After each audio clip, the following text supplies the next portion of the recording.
पिछले एपिसोड में आपने देखा कि जिस तरीके से ल्यू हाउ ने ल्यू जियाओलिन को बदले में जिस तरीके से मारना शुरू किया था। उसके बाद में लू जियाओलिन ऑलमोस्ट उसके मुंह से पूरी तरीके से खून निकल ही चुका था। लेकिन ल्यू हाउ अभी भी कहाँ रुकने वाला था। जिस तरीके से लू जियाओलिन ने उसको क्रिपल किया था और उसके फादर का जिस तरीके से लू हाउ को क्रिपल करने के पीछे उसका हाथ था, उसी तरीके से लू हाउ भी अपने बदले की आग में जल रहा था और उसने तलवार ऊपर उठा लिया था। लू जियाओलिन देख के एकदम ही पूरी तरीके से कांपने लग गया था। वहीं दूसरी तरफ ल्यू हाउ को कोई फर्क नहीं पड़ रहा था। उसने तलवार उठाया और उसके पैर की तरफ और उसकी बॉडी में घुसेड़ दिया। से उसकी बॉडी से बहुत सारी ल्यू जालिन की बॉडी से बहुत सारा खून निकलने लग जाता है। अब भी ल्यू हाउ को संतुष्टि बिल्कुल नहीं मिली थी, क्योंकि वो जिस तरीके से जिस स्थिति से वो जिस सिचुएशन से गुजरा था, उससे अभी भी उस ल्यू हाउ को अभी कोई शांति मिली नहीं थी। क्योंकि ल्यू जालिन और उसके फादर ने जो इसके साथ में किया था, उसका बदला अभी भी इसको लेना ही था।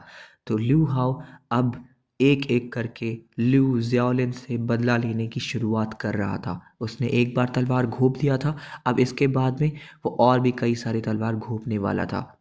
इसके बाद में वो और भी तलवार घोंपते हुए बोलने लगता है कि ये स्ट्राइक तुम्हारे ग्रैंडफादर ल्यू तियाओनियन के लिए है। और इसके बाद में वो इसी तरीके से और भी कई सारे उसे स्टैब करने लग जाता है। और उसे कई सारी और उसे ये याद दिलाने लगता है कि ये स्ट्राइक किस चीज़ के लिए है, तुम लोगों ने मेरे साथ क्या क्या किया है और क्या क्या रिवेंज मैं तुम लोगों से लेने वाला हूँ। इसी तरीके से वो और भी ज़्यादा स्टैप करते हुए उस ल्यू जाओलिन को ये बात याद दिलाने लगता है कि ये पनिशमेंट तुम डिज़र्व करते हो, और ये इससे भी ज़्यादा बड़ा पनिशमेंट मैं तुम्हें दूंगा। बाद में हम देखते हैं कि ल्यू जाओलिन के अंदर का अखरोट यानी कि इसका कल्टीवेशन जो था, वो पूरी तरीके से बर्बाद हो चुका होता है। ल्यू जालिन ल्यू जालिन का चेहरा अब देखने लायक था। वो इतने गुस्से में आ गया था कि वो बोलने लगता है कि तुम्हारी हिम्मत कैसी हुई, तुम्हारी औकात क्या है, तुम ल्यू फैमिली के साथ में बदला निकालने की कोशिश कर रहे हो। लेकिन ल्यू हाउ को कोई फर्क नहीं पड़ने वाला था। ल्यू हाउ ने सीधे बोला था कि मैं तो सिर्फ वही दे रहा हूँ तुम्हें जो मुझे तुमसे मिला था। इतना ही नहीं, तुम्हारे ग्रैंडफादर ल्यू तियाओनियन को भी वही चीज़ मिलेगा जो उसने मेरे साथ में किया है। और इतना कहते ही ल्यू हाउ उधर से निकल जाता है। सब कोई उसे भागते हुए सिर्फ देख ही पाते हैं, जबकि भाई के पास में अभी कोई कल्टीवेशन है ही नहीं। वो पूरी तरीके से अभी क्रिपल्ड है। और सब देख के सिर्फ और सिर्फ शॉक हो जाते हैं कि ल्यू जाओलिन क्रिपल हो गया है एक ऐसे आदमी से जिसका खुद का कोई कल्टीवेशन लेवल अभी इतना है भी नहीं। बाद में वो सारी न्यूज़ जो है वो ल्यू तियानियन तक पहुंचती है और कई जगह पर बात होनी शुरू हो जाती है। लोग कहने लग जाते हैं कि यंग मास्टर का कल्टीवेशन क्रिपल हो गया है। ल्यू हाउ ने इसी शॉप से ये सब चीज़ें खरीदी थी। बात के बतंगड़ बनते हुए देर भी बिल्कुल नहीं लगती है। तियानियन इस बात से बहुत गुस्से में आ जाता है और वो ये बोलता है कि किसकी इतनी हिम्मत हुई जिसने मेरे ग्रैंडसन का ये हाल कर दिया है। उसको खोजो, और अगर तुम्हें उसके लिए कहीं भी आकाश पाताल एक करना पड़े तो भी तुम्हें करना होगा और उसको ढूंढना ही होगा। मैं उस ल्यू हाउ को जिंदा नहीं छोड़ूंगा। कहते हुए वो एक पिलर पे जोर से पंच मारता है और उस पिलर पे बहुत ज़्यादा क्रैक्स आ जाते हैं। ये बात सुनते ही सारे शहर में हर कोई ल्यू हाउ को ढूंढने लग जाता है, लेकिन ल्यू हाउ कहीं भी मिल नहीं रहा होता है। बाद में सिर्फ एक ही कंक्लूजन निकलता है और ल्यू हाउ यहाँ से जा चुका है। इसके बाद में सीन चेंज होता है और 3 दिन बाद की सिचुएशन दिखाई जाती है। एक पहाड़ के अंदर एक गुफा में मेडिटेशन कर रहा होता है और फिर बाद में हमें बताया जाता है कि जो भी डिवाइन ड्रैगन ब्लड लाइन को रिजुविनेट यानी कि दोबारा से बना देता है, उसके मार्शल मेरिडियंस न केवल डेवलप हो जाती है बल्कि एक इनहेरिटेंस जो है उसे मिलता है, जो कि बाकी नॉर्मल मेरिडियन से काफ़ी ज़्यादा बेहतर होता है। पर उसे ये अब तक समझ में नहीं आ रहा होता है कि इसके अवेकनिंग के बाद में भी अभी तक इसके मेरिडियंस अवेकन क्यों नहीं हुए हैं, जबकि इसके पास कभी एक टाइम पर 5-5 मेरिडियंस हुआ करते थे। उसके बाद में सोचता है कि क्या मुझे लूक लैंड के एंसेस्ट्रल टेक्निक के साथ में जोड़ कर देखना चाहिए।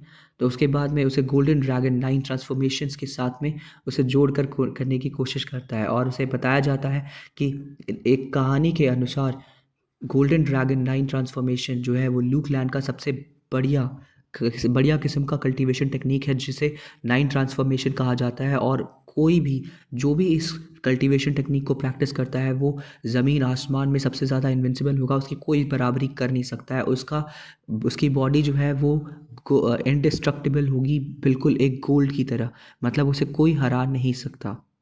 कहानी भी इसलिए सिर्फ कहा जाता है क्योंकि कई सालों पहले लू क्लैन का डिस्ट्रक्शन हो चुका था और इसके बाद में वो काफ़ी ज़्यादा ये जो एंसेस्ट्रल टेक्निक थी वो यूज़लेस बन के रह गई, इसीलिए इसका कोई यूज़ बाद में किसी को कुछ समझ में नहीं आया और ये सिर्फ एक लाइब्रेरी के अंदर एक किताब सिर्फ सड़ने की तरह रह गई थी, जिसका कोई मतलब नहीं था, जिसका कोई यूज़ नहीं था।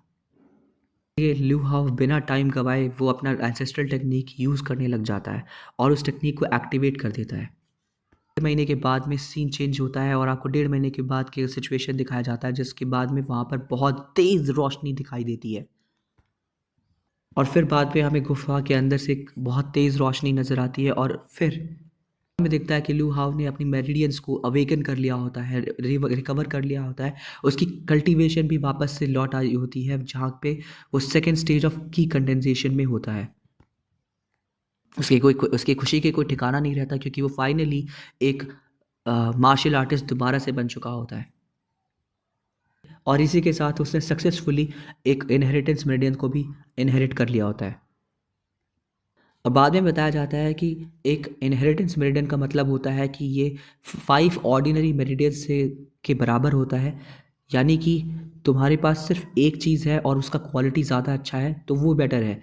5 मेरिडियंस लेके भी कोई ज़्यादा मीनिंग नहीं रहेगा, ऊपर से ड्रैगन का फ़ायदा है, तो यहाँ पे लू हाउ को बहुत ज़्यादा बेनिफिट्स मिलता हुआ हमें दिखाई देता है। इसके बाद में हमें एक और चीज़ बताई जाती है जहाँ पर 2 लोगों के पास में सेम लेवल का कल्टीवेशन रहेगा, लेकिन जिसके पास में इनहेरिटेंस मेरिडियन रहेगा उसके पास में ग्रेटर कॉम्बैट पावर भी होगा, ये उसके कंपैरिजन में ज़्यादा बेटर है, यानी कि 5 मेरिडियंस जिसके पास में है उससे ज़्यादा बेटर ये है कि तुम्हारे पास इनहेरिटेंस मेरिडियन हो। और इस वक्त हमारे प्रोटैगनिस्ट लू हाउ के पास में यही सबसे बड़ा पावर और सबसे बड़ा बेटर है, यानी कि अगर ये कहा जाए कि आने वाले टाइम पर हमारा लू हाउ सबसे बड़ा ग्रेटेस्ट फिगर बनने वाला है तो गलत बिल्कुल नहीं होगा। और इस वक्त भाई पहले से ज़्यादा बेहतर, ज़्यादा स्ट्रॉन्ग बन चुका है, क्योंकि वो पहले एपिसोड के अंदर तुम लोगों ने देखा होगा कि इस बंदे ने सिर्फ 5 मेरिडियंस अवेकन किए थे, जबकि वो लू क्लैन का सबसे ब्राइटेस्ट प्रॉस्पेक्ट था, लेकिन उसके बावजूद अभी बंदा जो है वो सिर्फ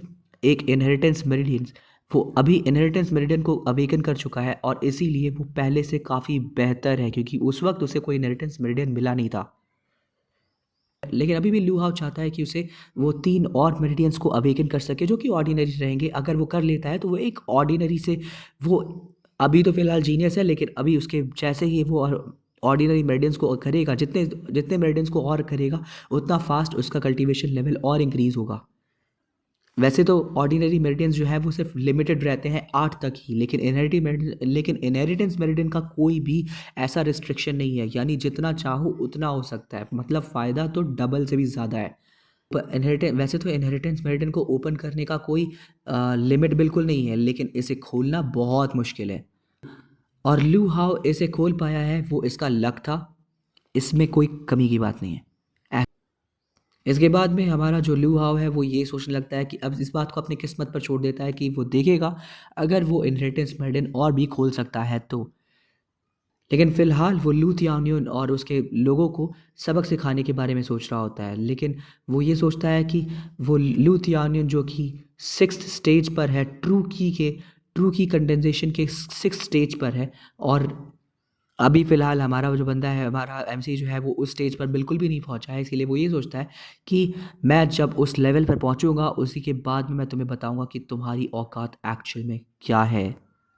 फिर सीन चेंज होता है और हमें फॉरेस्ट के बाहर का एक शहर दिखाया जाता है और हमें एक एक अजीब सा जानवर दिखाया जाता है जिसके बारे में बताया जाता है कि एक सेकेंड स्टेज म्यूटेंट बीस्ट है जो कि एक एजुरे वुल्फ है, और उसके सामने हमारा लूहाव है जो कि, और वो ये सोच रहा होता है कि इस एजुरे वुल्फ को कोई भी 3rd स्टेज के की कंडेंसेशन मार्शल आर्टिस्ट की बराबरी कर सकता है, और अभी हमारा जो एमसी है वो सिर्फ और सिर्फ अभी 2nd लेवल पर है, यानी कि हमारे एमसी अभी बहुत टफ स्पॉट में पड़ा हुआ है। तो देखते हैं उसके बाद में वो ये सोच रहा होता है कि 2nd स्टेज ऑफ की कंडेंसेशन के होने के बावजूद क्या वो इस एजुरे इस एजुरे वुल्फ को हरा भी पाएगा? दूसरी साइड से एजुरे वुल्फ बहुत ज़ोर से ग्राउल करता है और उसकी तरफ झपट्टा मारता है। लेकिन हमारा एमसी भी अपनी पूरी जान की बाजी लगा देता है और उसकी तरफ सीधे भागने लगता है। दोनों के बीच में क्लैश होता है और फिर हमें दिखाई देता है एक दूसरा सीन। एक बहुत बड़ा स्लैश आता है और फिर हम देखते हैं कि सामने हमारा एमसी बहुत आसानी से एक स्टाइल की पोज में बैठा हुआ होता है और दूसरी साइड से जो एज़रे वुल्फ है वो उसका बीच से हिस्सा पूरा का पूरा खून ही खून बह रहा होता है, यानी कि एज़रे वुल्फ दो टुकड़े में बट चुका होता है और वो बहुत ही जल्दी से गिर जाता है। फिर हमारा एमसी सोच रहा होता है अरे ये तो सक्सेसफुल स्लेन हो गया, यानी कि यानी कि मेरी पावर थर्ड की कंडेंसेशन के लोगों से काफ़ी ज़्यादा बेहतर है, जबकि मैं सिर्फ सेकंड स्टेज पर हूँ।